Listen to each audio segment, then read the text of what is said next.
Bernie Sanders campaign. Symone, nice to have you with us. Nice to talk to you, Ed. How are you today? Very good. What do you say to those 5 superdelegates that are going to support Hillary Clinton after West Virginia was won by your candidate, Bernie Sanders, last night? I mean, I say to those superdelegates, I encourage you to look at what the voters have said. Look at what the constituency that you represent say that they want. You know, we are very proud of the win that we had in West Virginia yesterday. We're proud of the win we had in Indiana, and we're looking forward to additional wins next week. And we think that these wins are convincing, and that superdelegates should take a second look, and they should, again, represent the will of the people, because that's what this is about. It. So is anybody in the Sanders campaign making phone calls to superdelegates from states that Bernie Sanders has won and say, we want you to take a second look at it? Is there... Well, we have been in constant contact with the quote-unquote superdelegates because, you know, as people know, superdelegates are DNC members. You know, they're committee folks. They're county commissioners. Yes, they're senators and congressmen and women, but, you know, your county comptroller could be a superdelegate for all you know. So, yes, we have folks that regularly update the superdelegates. We're not running a campaign, a shadow campaign, if you will, like some of the folks on the Republican side are trying to pick folks off, but we are in regular conversation. Okay. Has Bernie Sanders picked up the phone and called any superdelegates and said, look what I just did in your state. Can you come my way? What about that?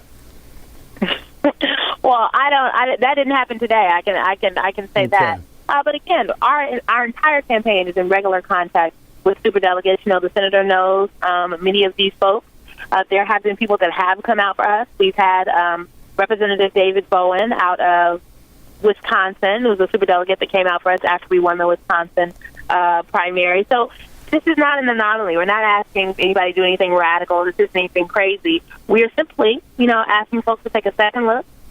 Look at what the people in your state did, how they voted. Look at the exit polls, the issues that they said were important to them. Look at the polling going forward and how Senator Sanders is the strongest candidate when put against Donald Trump, and he wins by a larger margin than Secretary Clinton.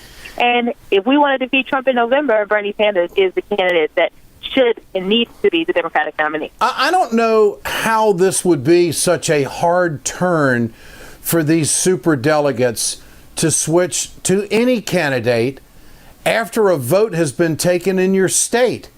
Because if there are superdelegates, and there's a lot of them, obviously, 542 that are with Hillary, and a lot of them are from states that Bernie Sanders has won. If they were to switch their support to Bernie Sanders, it would be easy to go back and explain to the Clinton campaign, well, you know, Hillary, you didn't win my state. What do you want me to do?